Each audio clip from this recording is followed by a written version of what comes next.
meeting here, but let me just put it it's being recorded, so there you go. Yeah. Thanks more people have everybody, come on, and welcome to the meeting. welcome. Yes, absolutely. Welcome one and all. That's right. First topic I want to get, I won't get into it too much because we're going to talk about it in the bulletin. We're having a flyer made up, whether it's going to be for the e-bulletins or the goldenrod version for the hard copy. That's going to be for our annual meeting, which will be December 8th at Junior's Restaurant between the hours of 1 and 3. There are two ways to get a hold of them. Either, the email address will be provided, or the RRE cell phone, which will be 516-660-1972. Okay. You'll have all the directions, and all I can say is, if you haven't responded before, please get your, reservations for it now, because we only have a maximum of 25. That's it. So, let's see. So that's really about it. I'm not going to talk any more about the meeting. Paul, Steve, anything you'd like to add? I'd just like to add that, of course, the information will be in a flyer, whether you get the bulletin digitally or hard copy. All the information will be on that flyer. There'll be November bulletin. Right. Okay, once we've taken care of that, there's a few things I want to talk about. First, a little more pressing. I'm glad nobody was over at Grand Central Terminal today. It was taken over by the, demonstrators. Yeah. Yes, I They're saw. from their flag was not the blue and the white. I can tell you that one. No.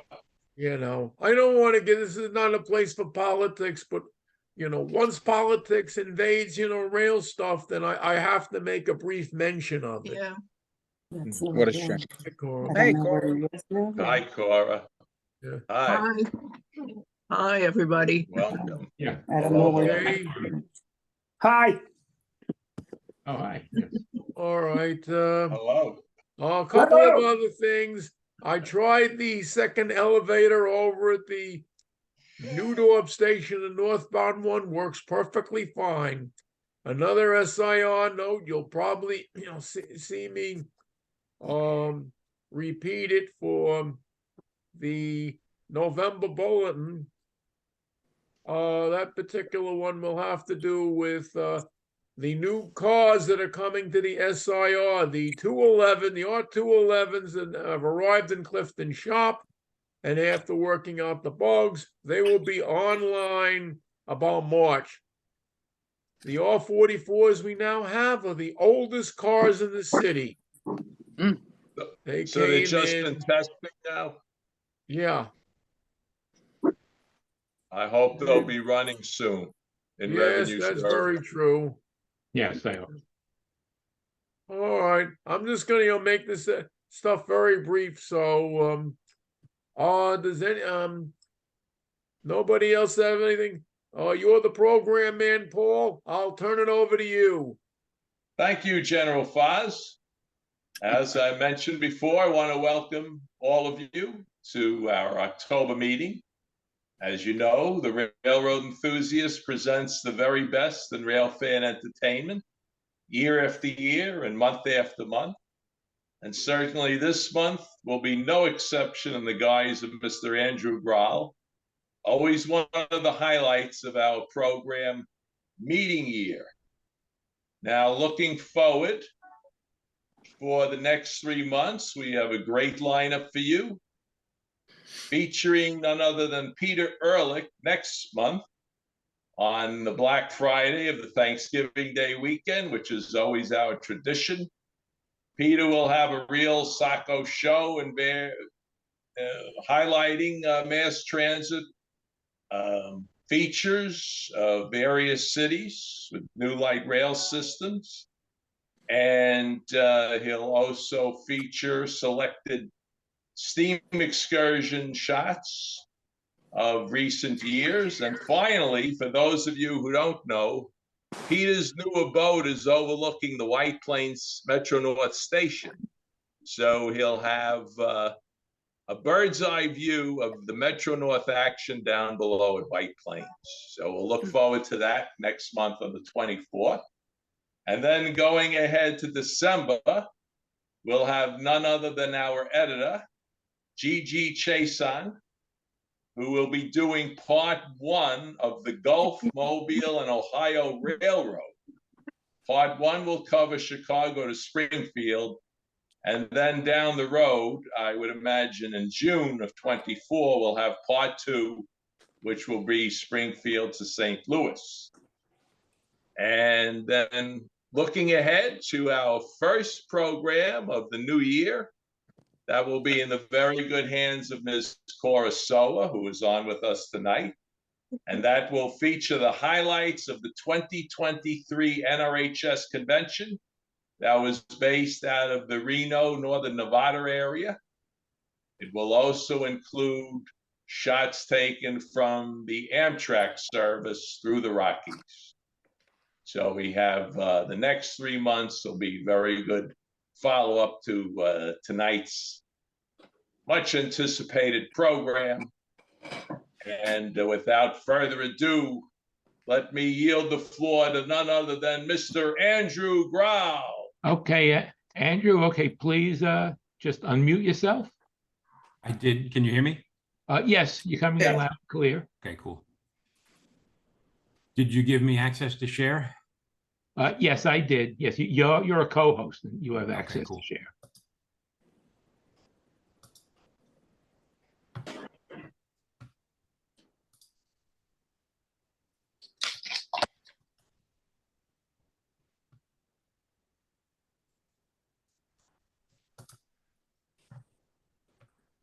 Okay, cool.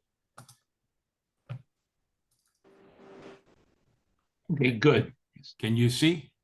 Yes, I'm seeing screen recording zoom.us would like to record this one. Yeah, and you put that in the lower corner. We'll get rid of that. Yeah. Right, okay. Yeah. All right, very good. So let's get started. Nice to see you all today. Got a little presentation together for everyone covering many different subjects. There's a shot I took maybe a week ago of a Metro North train crossing the Harlem River with the 2 currently painted heritage engines and the famous Phoebe Snow cars used in the Office Car Special. And that is leaving Manhattan and entering the Bronx. I'll show you a few different things today. Providence and Worcester, a heritage update, Metro North New Jersey Transit, a ride on the Sudbury White River RDC, which is something that everyone should do if you have not yet, and various updates from transit systems across the US and Canada, and a few other surprises that I threw in while putting this together. So I hope everybody's been enjoying their fall so far. We have some nice color down here. This is near Branchville in Connecticut, a Danbury branch train with Route 7 there. I always like to try to get some foliage pictures as the leaves start to turn. The picture you saw before, specially wrapped engines for the 40th anniversary of Metro North. The front one there, 208, in the beach ball inspired paint scheme that the FL9s wore for many years. And the second one there, 201, has a Conrail inspired heritage engine. So it's nice to see some new things on the railroad, or breaking the monotony of what we see every day. And as I said, this is crossing the Harlem River at CP4, the Harlem River Lift Bridge, close to the site of the 138th Street station, which closed in 1973, which is kind of just over my drone's shoulder on the right. A couple other pictures of the heritage engines. This is the first run of 208 at 125th Street. When 208 and 201 ran on the first day, they ran with engines on the south end, leading into Grand Central, making for some interesting pictures. You can see the Harlem River Lift Bridge in the background there. Push-pull. The heritage engines that have been around for many years, the 4 New Haven Genesis engines, have been available for photography for quite some time. Here's one at Branchville on the Danbury branch. As I said, there's 4 of these that are spread throughout the network. They can be found anywhere. And this was actually taken last night at the Wilton station Okay. with the New Haven engine waiting for a through Okay. train from Grand Central to pass, which happened to have 201. Oh, excuse me a minute, Andrew. I just need to mute everyone, and Sure. then after I mute everyone, then you can unmute yourself. Okay. Okay, you can go ahead and unmute.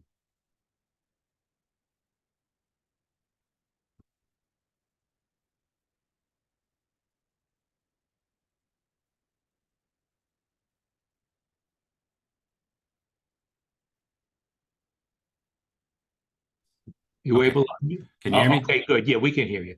Okay. Okay. And here's 201 when it first came out a few months ago in Grand Central. Very nice to see. Conrail stickers. I remember the FL9s like this in the 80s. Didn't quite look as sharp. And there's the 40th anniversary logo for Metro North. There's a New York Central engine being done right now in North White Plains, and there's supposed to be one more after that. So we'll have 4 running around. That'll be nice to see. Don't forget the other things on Metro North. We still have the M3s built by Bud. There's 140 of them still in service on Metro North. Get your pictures. And a combo shot at Grand Central with a New Haven Genesis and one of the normal everyday Metro North Genesis on the left. An order recently went in to purchase Siemens chargers to replace these engines. So if you want to get out in advance of the rush later, go get your pictures now. Heading out a little further on the New Haven line, this is where the Danbury branch separates from the New Haven line at Norwalk. Opened in 1852, the Danbury branch was built as the Danbury and Norwalk Railroad. It currently is 23.9 miles with 7 stations. That's a Brookville-built shuttle train, a Brookville-built engine pulling a shuttle train onto the branch. One of the things I advertised was the Providence and Worcester freights, which run at night. We'll start taking a look at that. It's just a little map to illustrate what you're going to see in the upper right there. These freight trains start running close to New Haven and Cedar Hill Yard, and they operate over the New Haven line down to South Norwalk. They run with an engine at each end, so they can make a reverse move and then go up to Danbury, where they service Tilcon, bringing ballast and gravel up there for the plant to work with. Trains usually run 2-3 days a week, Monday, Tuesday, Wednesday, usually earlier in the week. And it's really interesting to see freight trains running over a Metro North track. And there's some talk that this may change in the future as the Housatonic Railroad was given a big grant to upgrade part of their route that doesn't get much traffic. And these freight trains may be taken off of the New Haven and Danbury branch we'll get there in a different way. So I decided this year to buy a flash and go out and try to take some pictures. If anybody's concerned for the crew safety, I do have friends that operate this train, so I usually let them know where I'm going to take pictures so they know not to look at the flash. So anyway, so here we are starting at South Norwalk. These trains, as I said, run after rush hour, so anywhere 9, 10, 11 o'clock, they can come down. Trains pull down into the South Norwalk station. Here's both directions there. And then they change ends and head up the branch. This is Providence and Worcester's other freight train that runs on the New Haven line, CHFP from Cedar Hill to Fresh Pond in Queens. That's a train that goes across the Hellgate Bridge, which I'm sure you remember my pictures of from the show last year. That is FPCH, Fresh Pond, Cedar Hill, crossing the Hellgate Bridge and heading up toward Connecticut. back down to South Norwalk. That is the CHFP leaving and heading toward Queens. Back on the Danbury branch, we've continued north and separated from the main line. This is the dockyard, which is in Norwalk, and the train is going under I-95.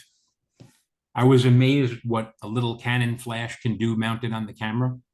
I'm pretty happy with how these come out. There are a few engines left in the old Providence and Worcester color. I do try to find them when they're out there. This is a B39-8E trailing on the train. Continuing further north, we're passing Divine Brothers in Norwalk, a cement plant and oil facility here. It's a regular grade crossing that Metro North Danbury trains pass every day. Little beyond that, there is a tunnel under Burnell Boulevard in Norwalk. Basically, the train runs under Norwalk. Here it is exiting the tunnel. Right across the street in the other direction, it crosses over a little bridge. Continuing further north, there's a fencing place, Candlewood Fencing in Norwalk. Makes a nice photo prop. Other direction happens to be a P&W painted engine. I'm not sure if I mentioned it before, but Providence and Worcester was bought out by Genesee in Wyoming. So everything is being repainted orange slowly. And this is the old Merit 7 station. It was a low-level station until June of this year. Here's a few pictures of freight trains passing the station.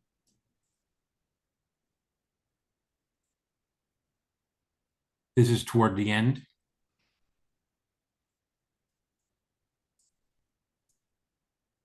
And you can see here the signs: new station open, existing station closed.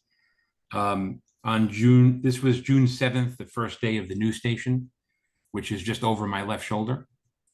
You can see it there, high level.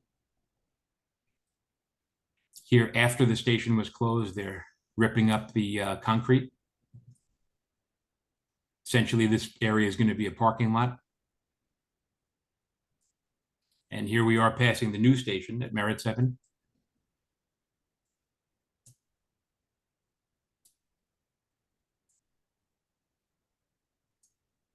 And from the platform, pretty bright here. Don't really need the flash, but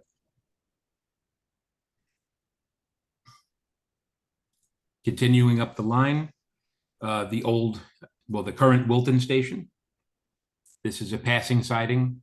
You saw my picture earlier of the 201 passing a New Haven train, a regular Danbury shuttle train. And from a overpass looking down at the station. The Cannondale station's always been one of my favorite. The Victorian era station opened in 1892. Still here today. Great photo prop. Nothing beats a nice red station. There's a little shopping area here just toward the right of the view. Nice place to come with the family sometimes. Some fancy high-end shops. And there's a nice view of what you can see there. Many different angles here at Cannondale. This was several trips to get these pictures. Moving further up, this is Branchville. You saw the picture earlier. This station was built in 1905. Branchville is called Branchville because there was a line here that branched off to go to Ridgefield, which had passenger service until 1925, or freight service until 1964. Part of that is a trail today, and the old Ridgefield station is used by a hardware company, and it was recently restored. Moving further up, Bethel, Connecticut. This is the old station built in 1899, which is currently a restaurant. Metro North moved the passenger boarding area to a new station in 1996, about a half a mile behind me. A couple stations here, a couple shots here at Bethel. And really the end of the line here is just a Danbury. I haven't gotten any great shots at Danbury, but here's a drone shot I took recently of a regular Metro North train passing the old Danbury station, which is currently the Danbury Railway Museum. You can see some of the equipment, including a Sperry car down below. Certainly visit Danbury if you like. Great place to watch trains. Okay, that's part one.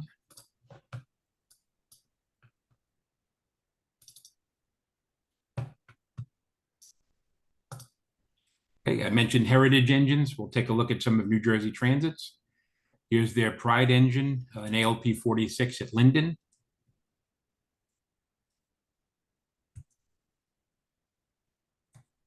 The CNJ heritage engine, seen here on a Christmas special at Boonton last year. The Penzi ALP 46, seen here at Middletown on the North Jersey coastline. That might be my favorite, I'm not sure. A little fussy. Here we are crossing the Navesink River Trestle at Red Bank on a nice, clear January day. And the NJDOT engine 4101 in Westwood on the Pascack Valley line. There is a new one, the Erie, which hasn't actually gone into service yet, so I'll have to show that to you next year.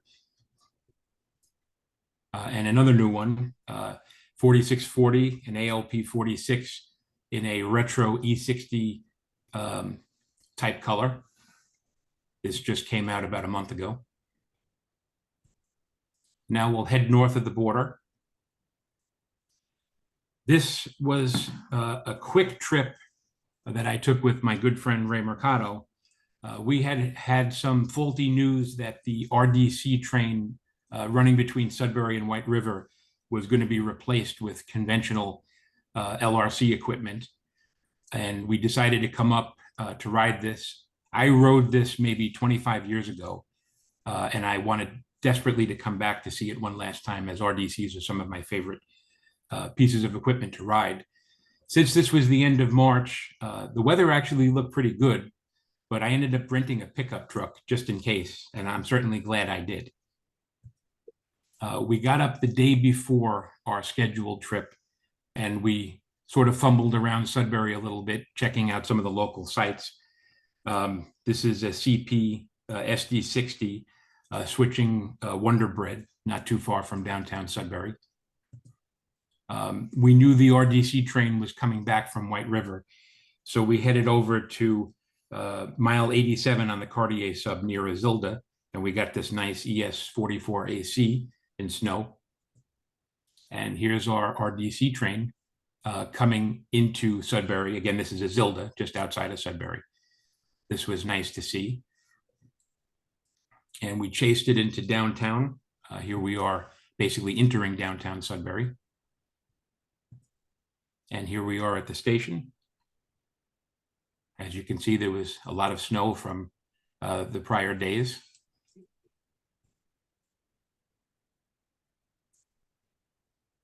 We took some nice pictures here. We spoke to the crew the day before, and we got some information for our trip tomorrow.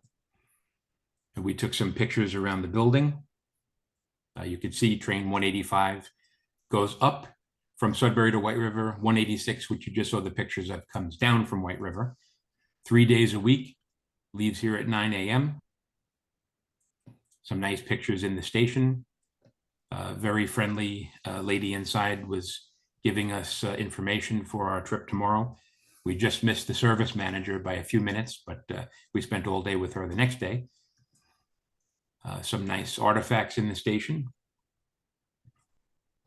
Old water fountain and a payphone, which is not easy to find today.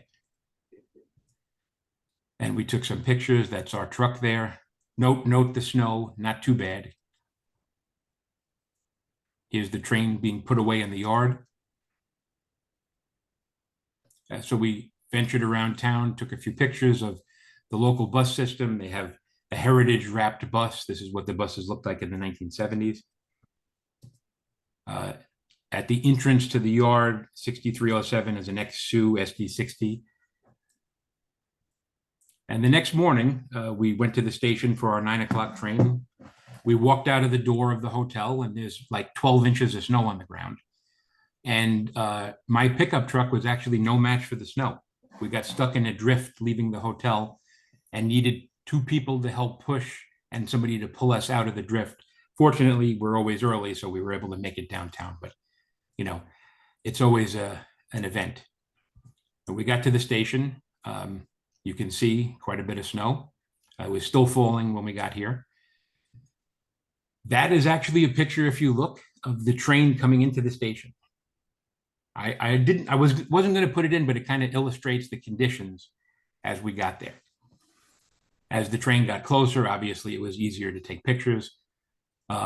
Very nice crew, 2 engineers and baggage handlers, 1 service manager, Lise, who I believe is even watching the show now as we speak.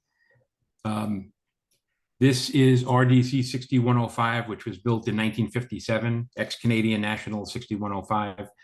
All of these RDCs were rebuilt by that industrial rail services company out in the Maritimes in 2013 to keep these things running longer. This is one of the most remarkable train rides that you can take in North America today. You can ride RDCs in regular service, which probably you can only do in Portland, which is a sporadic occasion. They're not every day, other than tourist railroads.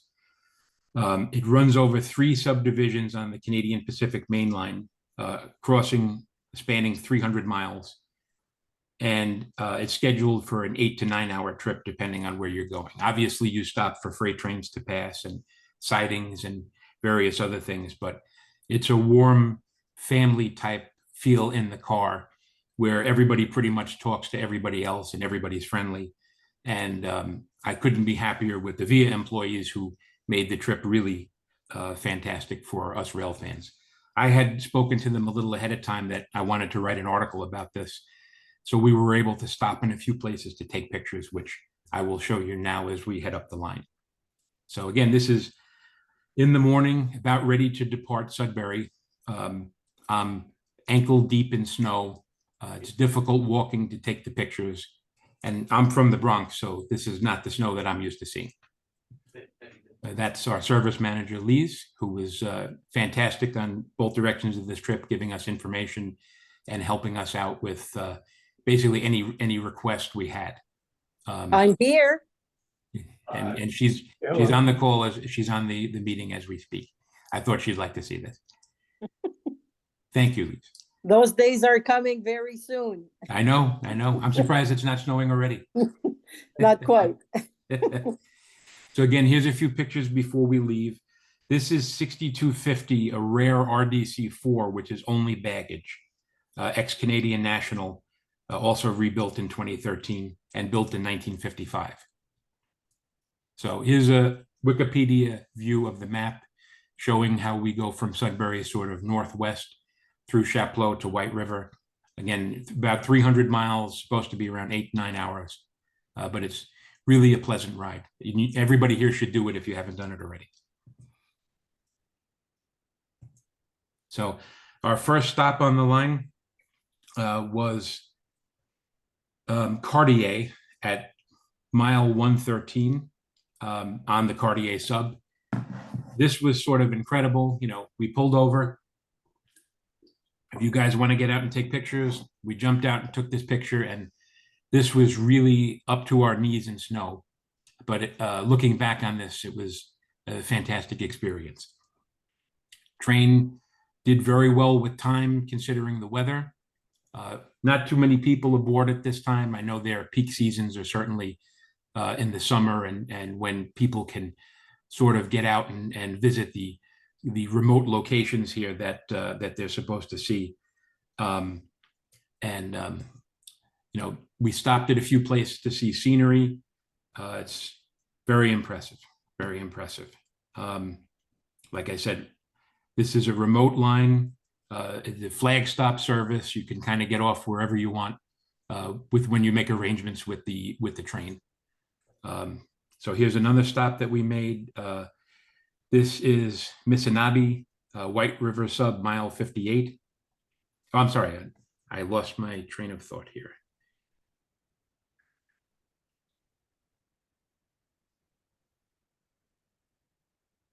This is biscotassing, mile 54 on the Nebago sub.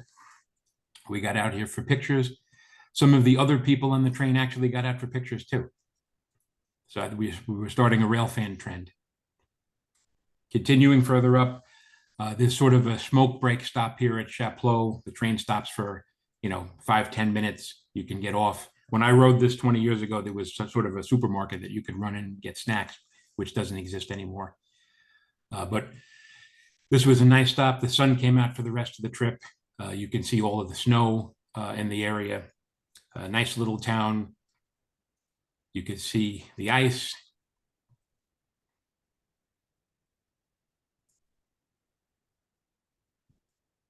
A view inside the car. Like I said, there were only a few people heading north, which is normal for this time of year. The heavier loads are when peak travel season starts. View of the menu. Everything on here was available. We did partake on some of the snacks. Views looking out the window. Every time you look down at your phone or somewhere else, something else fantastic is outside that you're missing a picture of. It's really a nice scenic ride. Okay, so here we are. I moved my finger again. This is biscotassing, I believe. We made a quick photo stop here for pictures. And finally, we got to White River. I'm sorry, that was mile 58 was Missinaba, my mistake. And here we are, White River, mile 129. The train arrives here, drops the people off, and goes into the yard for servicing and for servicing for the next day. Meanwhile, when you get to White River, it's a short walk into town by the Trans-Canada Highway. As of 2016, there's a population of 645 people in White River. It's a Trans-Canada Highway railroad town. We stayed in the White River Motel. The crew recommends the Continental across the street. I will stay there the next time I go. Very friendly people. Few places to eat in town that are very nice. A few normal things that we're used to in the US, like Subway. There's an A&W, and there's also some local restaurants which are really nice. White River is known for Winnie the Pooh. The story is in 1914, a black bear cub was sold to a Harry Colburn in White River. He named it Winnie because he's from Winnipeg, and the rest is history. So there's a little Winnie the Pooh on display in town.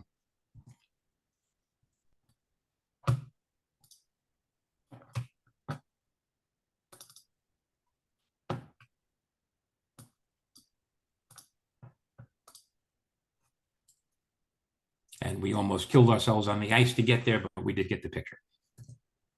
A few pictures around town, Esso with the A&W. You can see the highway, Trans-Canada Highway towards Sault Ste. Marie. And the famous White River thermometer. I took a picture of this 20 years ago too. And here we are the next morning. Train leaves at 7. Got there early for a few flash pictures.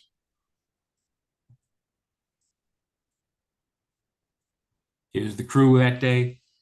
Ryan Rushton, engineer, bagman on the left. Lise Dugas, who's on the phone or on the meeting now, our service manager for the trips, and TJ Parkman, engineer, bagman as well. All three were fantastic and answered millions of questions that we asked. I was just looking at lots and lots of papers that I scribbled down notes for an article I'm writing now. So if you go up there, you will certainly have people to talk to while you're riding the train as well. A couple of views. This is what the inside of an RDC-4 looks like. Lots of room for baggage. When I rode this the first time, it was in the summer, so it was filled with canoes and coolers and things like that. That's certainly impressive to see. Some pictures of the controls. 6219 is an RDC built in 1956, XCP 9111. And a little sort of a kitchenette type thing here where all the snacks are kept and served from. We made a few stops on the way back also. This is IMOT, mile 109 on the White River sub. I wanted to get a picture of a CP train passing the RDC, which I did many times 20 years ago. And we got this AC 4400 CWM at this time. And moving further down, moving further toward Sudbury, again, beautiful scenery. Can't stop looking out the window.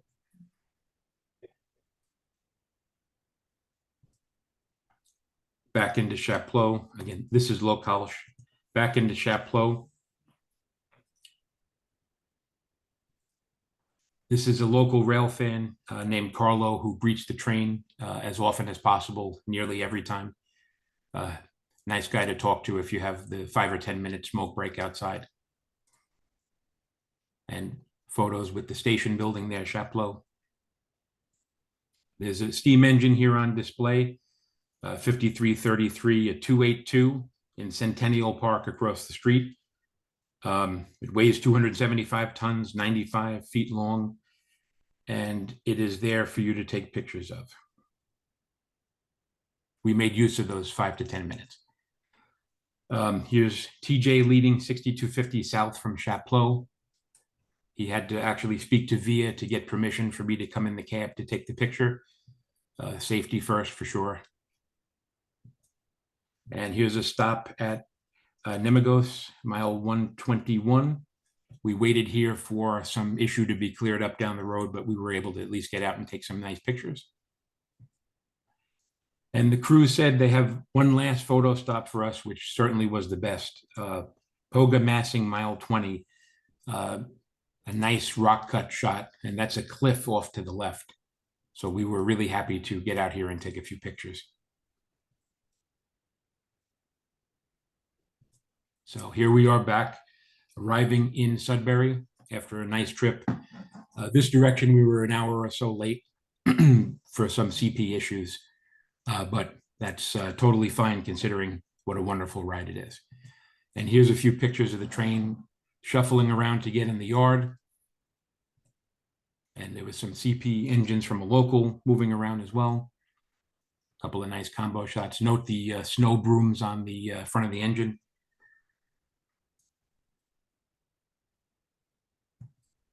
And that's my last shot of the Via Rail train. I just, again, I highly recommend a visit up there if you guys haven't done it yet.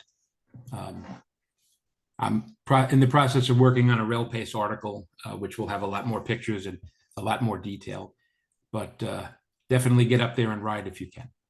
And thank you, Lise. It was a great experience for sure. Glad you enjoyed it. Absolutely. So continuing on, in Canada, some news from Toronto.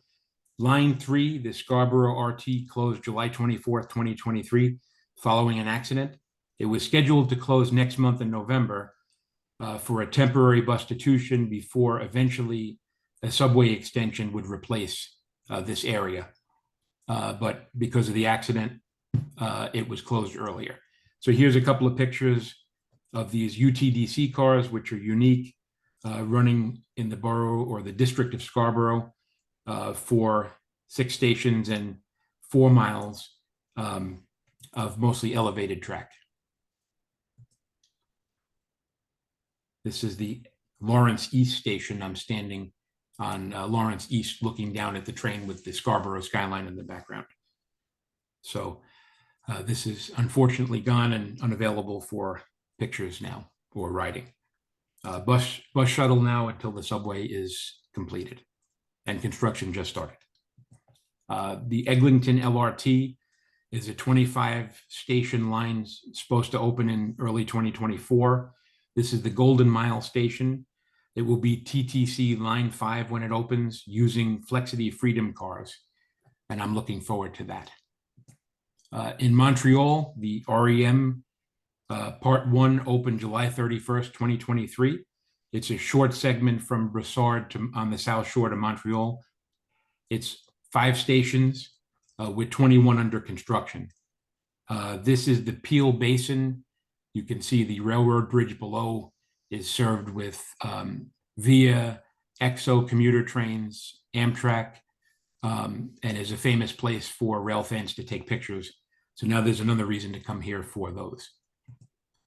There's one of the Via trains. I didn't, unfortunately, I didn't get an over-under combo, but I will be back. And here's a picture on the line. The train has just crossed the Champlain Bridge, leaving Montreal, heading toward Brossard. This network uses platform doors, so you cannot take pictures from the station, which is an issue for rail fans, but there are plenty of overpasses, which you see in this prior picture, to get views. So new in Montreal as of July 31st. The rest of the line is supposed to open in 2024 and 2027. A couple pictures from Montreal. At the port, there are a couple of trains that run into the port during the afternoon. This is one. And here's the second one, which actually uses a caboose. And this nice GP38. It's nice to see freight trains running on a small track in the city. And here's the train leaving. That's also the start of the Peel Basin. Same water that you saw in the earlier REM picture.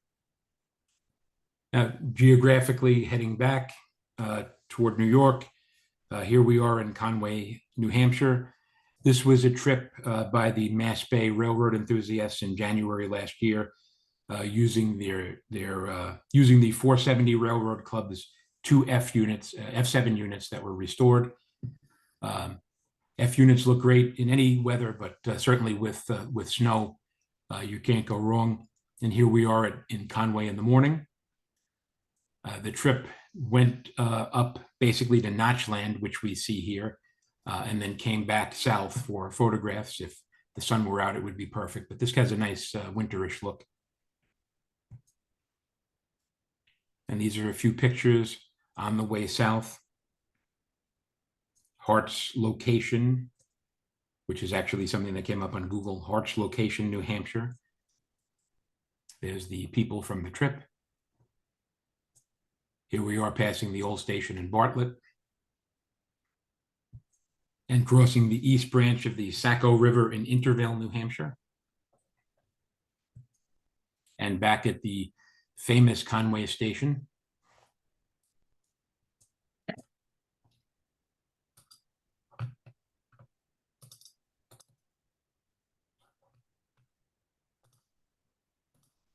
Something I didn't advertise, the Arcade and Attica Railroad in upstate New York. It's a short line that hauls freight and runs passenger trains, basically out of Arcade. It heads up to North Java, and it's known for the center cabs, which have run here for many years. GE center cabs, actually. This is a retired one here on display in Arcade. It was built new for the railroad in 1941 and is technically a GE 44 tonner. So here's the station. Everything looks good in orange. The reason we came was to ride this train with 112 here. There are two rail fans from the upstate area, Alec Durfee on the right and Mark Klingel on the left, who run rail fan trips basically around the, New York, Pennsylvania area. And they ran one this day, July 14th, on the Arcade in Attica. It's just interesting to note that Alec is 19 and he's been doing this for like 2 years. And they do very well with sun angles and photo stops, better than a lot of other places have done or other groups have done for years. So make a note of that. If you see a trip run by these two, you're going to get a lot of good pictures, which you'll see now. Starting the day off just outside of the Arcade downtown, this photo was staged here with 112 crossing the Cataris Creek. For pictures, you can see the 110 display there in the background. So a few pictures were taken here. This is one angle. There's a zoom of the same thing. And then there's another angle of the same bridge. And then they mixed the power up too. That second engine there, 113, is a center cab that used to run on Staten Island, the Con Ed plant there. So that's interesting for us New York City people. And they have these old style ex-Boonton coaches, which have been running here for many years. So a couple more pictures. This is at the Buffalo and Pittsburgh interchange at Arcade Junction. Various photo stops were set up basically depending on where the sun angles were perfect. And as I mentioned, these guys do a good job. Leaving town, here we are passing some props that tell you where you are. Arcade along Route 98 here. Passing the Arcade Fire Department. Passing the snowplow with static display. And loading up for the trip north. We were allowed to ride at the back on the vestibule, looking out, photographing various things. On the way north, we had a bathroom stop here at the Courier Station. This is the northern end of the line that sees passenger service. Anything beyond here is freight only. So a view inside one of the old Boonton coaches. Continuing further north, the Java Center Station still exists. And the famous shot on the line is at the Ghost Pond. Lots of different angles here to work with. That's the traditional roster shot, but if you want the reflection shot, we can do that. They even provided sort of a path into the woods to take these pictures. Certainly nice to see. Remember, we were riding in passenger cars, which they actually cut off for the pictures. So lots of attention to detail here. And this is the end of track here at Reisdorf Brothers at Route 9 in North Java. They serve that facility there in the background. And both engines were posed here for pictures, one passenger train, one freight train. Group photo for all. Always good to get a group picture. On the way south, we stopped here at Java Center. You saw the picture of the station from the track. To the left is Smokey's Bar and Grill. I think they set their dollar amount total for the year when we stopped by, even though it was just a quick stop. And that Ford dealership on the right is Conroy's Motor, the oldest Ford dealership in New York State, just for entertainment. Here we are at Courier's, again, passenger train, freight train separated. And a nice shot here along Tanner Parkway in Arcade. And coming back into town, the reason why this trip was really interesting, the Arcade and Attica bought their first large engine, this RS3 here, which operated on the Western New York and Pennsylvania for years and is originally Delaware and Hudson. And it arrived the day before the trip, as luck would have it. And it's actually currently in freight service for the railroad. So good shot of the old and the new. The steeple cabs will still be around to run passenger trains. I'm sorry, center cabs will still be around to run passenger trains, and the RS3 will be around for freight. And I'm sure they can mix and match too. So while we're on the subject of tourist railroads in New York, quick view of the Saratoga, Corinth, and Hudson. Their Alco S2 number 5 here at Lamothe Landing in Greenfield Center, not too far from Saratoga Springs. Nice little tourist operation here between Lamothe and Hadley. Please go take a ride on this too. It's new. You may not have seen it yet. Nice open air car in the summer, which is wonderful for riding. And here we are at the Corinth Station. A nice combo shot there too. This was the Metropolitan New York Bus Association, which chartered bus, came up here and did this and some other things for the day. So go support your tourist railroads when you can. Heading back from here, Battenkill Railroad, not too far away. This is in Salem, New York. RS3 has been out of service for a while, this one at least.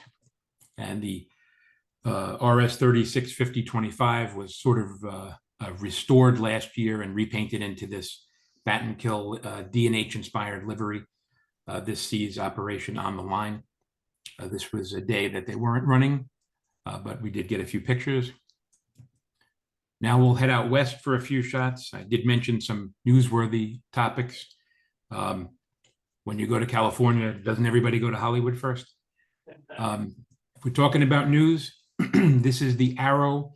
It's a diesel DMU commuter line that extends Metrolink, the commuter rail around LA from San Bernardino east to Redlands. It opened October 24th, 2022, and uses 4 of these Stadler Flirt DMU cars. Here the train is at the eastern terminal at the University of Redlands, and the 9-mile line runs across former Santa Fe trackage. Nice to see something new. In the LA area itself, since I've been to LA last, the Metro extended the former Gold Line, which is now called the A Line, from Sierra Madre Village to Citrus College. Here, a relatively new Kinky Charju car is at the Monrovia station. This A line from Azusa to Long Beach is the longest light rail line in the world, according to Wikipedia. This part opened March 5th, 2016. The 5.9-mile K line, seen here at Hyde Park, the K line runs from the E line transfer south to Westchester. This opened October 7th, 2022, through some of the Crenshaw neighborhoods in LA. The historic Broadway is one of the new regional connector subway stations in downtown LA, which opened in June of this year. This enabled them to run or connect the branches together and run longer services, opening several new stations in downtown LA. And I know this group likes steam. Here's a Hogwarts Express steam engine at Universal Studios in California.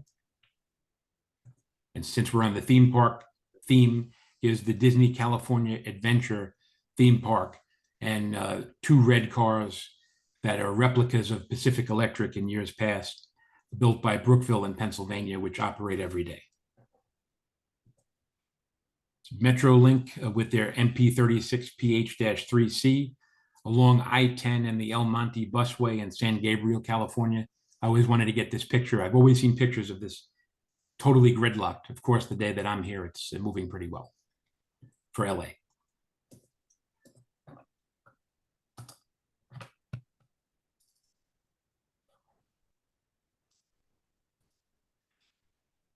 And the last thing of light rail interest that I hadn't yet seen before was the Metro Line E to Santa Monica, which opened May 20th, 2016, formerly called the Expo Line. So this is really cool because you can go from downtown LA to Santa Monica without sitting in traffic to go to the wonderful beaches and restaurants that are here. A couple of Metrolink shots. Here's a Hyundai Rotem control car at the Covina station in San Bernardino. I'm sorry, on the San Bernardino line. Some nice signals in the background, which always make good props. Quick stop at Joshua Tree National Park. Always try to do national parks when on vacation too. If you wonder what Joshua National Park is like in the summer, how about 112 degrees? That was hot. Here we are in Yosemite where it was about 70, so that was good. Yosemite has a little railroad, the Yosemite Mountain Sugar Pine Railroad narrow gauge center cab 402. Tried to find some info on this, but everything says it barely runs. I guess I was lucky to see it this day. On the way to San Francisco, made a quick stop at Merced. These are the San Joaquin trains operated by Amtrak in California. I'm sure we all remember these former New Jersey Transit cars, which are still going well. These were rebuilt in Beech Grove before being put in service in California. Some new shots of their chargers. These are the SC44 version. There is a eastbound one, and then a few minutes later, a westbound. And the main goal was to get to San Francisco, where everybody loves a PCC. Since I was in San Francisco last, they bought several PCCs from New Jersey Transit.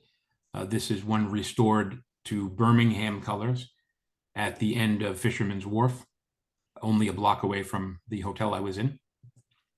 And here's a former New Jersey car in New Jersey paint, also on the F line. New for me were these 249 Siemens S200 cars that Muni operates. Here we are inside the Montgomery station under Market Street. I hadn't been down here since the mid-90s. Bard has all new cars. This is the fleet of the future for Bard. They retired the last of their original cars a couple of weeks ago after some sort of ceremony and railfan trip. But nice to see something new. I did photograph these in Plattsburgh under construction.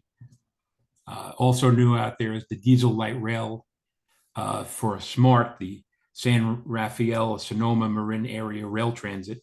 These are Nippon Charyu DMUs that operate from Larkspur to Sonoma County Airport.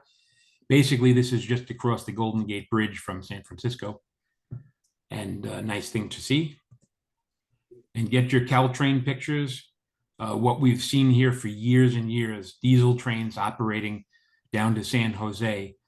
This will change in 2024 as the electric EMUs will take over 75% of the service. Their website says it'll be 75% electric, 25% diesel after the switch. So this is an interesting shot here with some signals, the catenaries up, and a former Metrolink bi-level in with the rest of the Caltrain consist. And nobody goes to San Francisco without seeing a cable car. This is the famous Hyde Street line with Alcatraz there in the background. It's a lot to see in this picture, and I do like that kind of stuff. What's new? Boston opened the phase 2 of the Green Line extension. Here we are at the Medford Tufts station. This opened in December.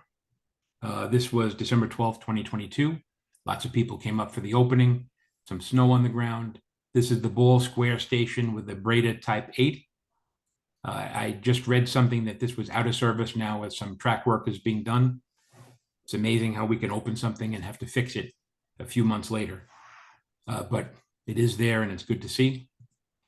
Boston also has one train set of new cars built by the Chinese company CRRC operating on the Red Line. Here's the train at the Porter Station. All of the Orange Line trains are now built by CRRC and all in service. And of course, we have our famous PCC still running on Mattapan Ashmont. They're actually being rebuilt now again. So hopefully they'll be around for a while. Here we are at the Milton Station. These are two R32 cars in the middle of nowhere in New York at the Silk Road facility near Hornell. They're about to be trucked down to the Craggy Mountain Line in Asheville, North Carolina. The guy who runs that is a huge subway fan, and he has some other subway equipment from New York and Philadelphia, and I'm sure he's delighted to get these down there too. And in New York City, our R211s went into service on March 10th. Here we are at Canal Street. I believe these actually just came out of service now for some repairs. But like I always say, good to see something new.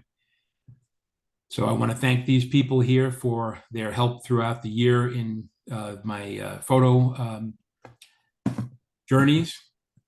And, I'm going to welcome everybody to join us Friday, December 15th at the ERA presentation I'm going to do, which will be sort of an expansion of this.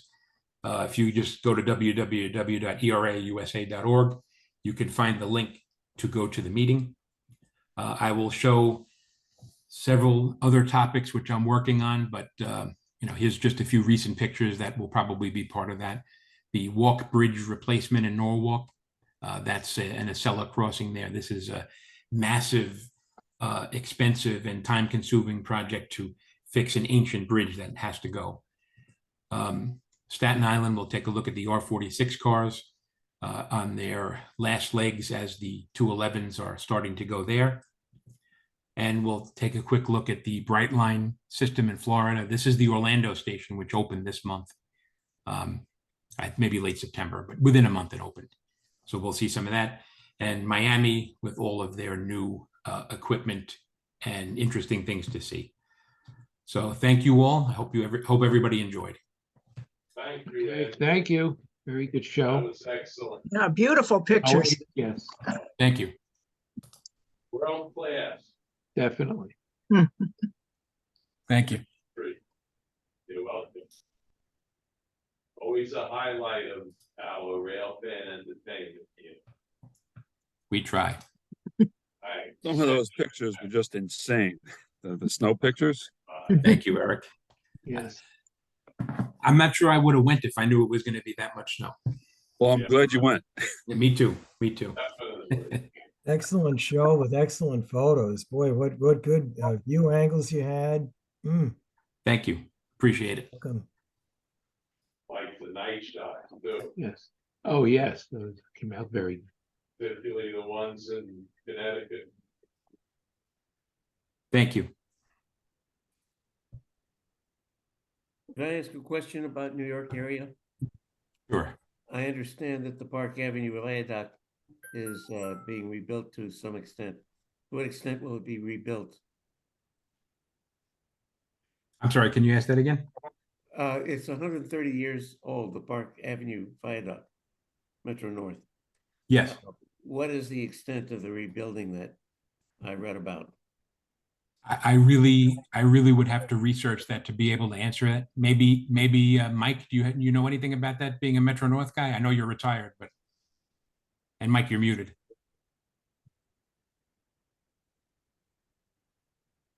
Could you unmute Mike? Steve? Oh, Muted. okay. Just my video. Yes.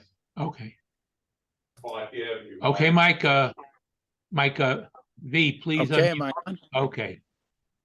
I know it's part of a capital project that they have, and they have a 5-year capital plan, but there's a lot in the works. They have quite a few projects going on. For as far as to say the progress of it, I really don't know. I mean, there's so many irons in the fire with the MTA. I really don't know the extent of it right now. Meeting for project dollars. Oh, they have it. All the bonds. They always come out with these bonds, and they always have it funded. So, I mean, it's amazing. It is very important. Park Avenue. That's the main thoroughfare. And you know, as far as to see how its progress, it's going to be quite an undertaking. It's going to have to come out in sections. Of course, common sense. It's going to have to come out in sections. You know. Yeah, prefab. I So really they don't call know. it the shed. Yes. I can't tell you. Can't tell you. I really don't know. Okay. I have the details here, but if you want me to read them, I can. But it's Okay. quite extensive. What my question involves is whether it's tearing the whole thing down and starting over again, or just No way. I doubt it. All right, here I it doubt is.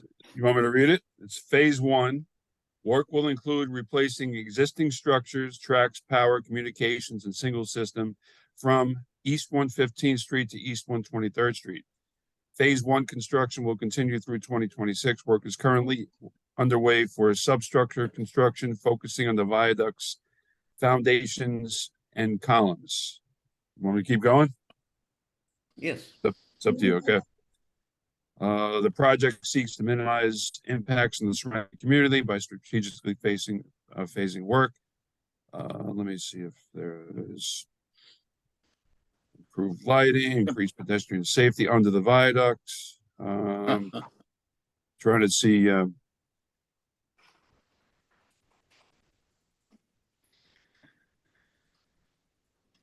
Everything else is pretty vague, but that's the basics of it. I just got an internal email from the MTA yesterday. Well, are they replacing the viaduct? Are they replacing the whole viaduct? Well, they said the structural supports. Yeah, They they're have working to- underneath. I They have doubt to they're gonna. replace the supports? I doubt they're gonna replace. Like tear out a whole track and put it all back in. It doesn't sound like that's what's going to happen. It sounds like what's going on is underneath. But these are the details that they put out. It's nothing very specific.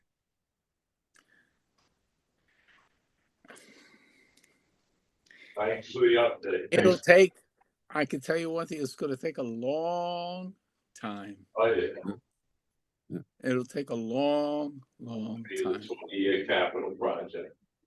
Oh, yeah. Most capital projects do. And they'll go over budget. Oh, yeah, without doubt, This is new. without doubt. Well, they're starting to get smart now. They'll overinflate it. So when it's actually less, they'll say, hey, look, we're under budget. Right. It'll be interesting to see how this Second Avenue subway that they're talking about. Oh, the face. That's going to Oh, happen. boy. That's I know. phase 2 is going to happen. Just announced. 9 it. years. Yeah. Funding. 9 years. Wow. Yeah. That's what they say. But the most expensive construction costs in the world per mile. 9 years. And I say to myself, why don't they just make the subway safe?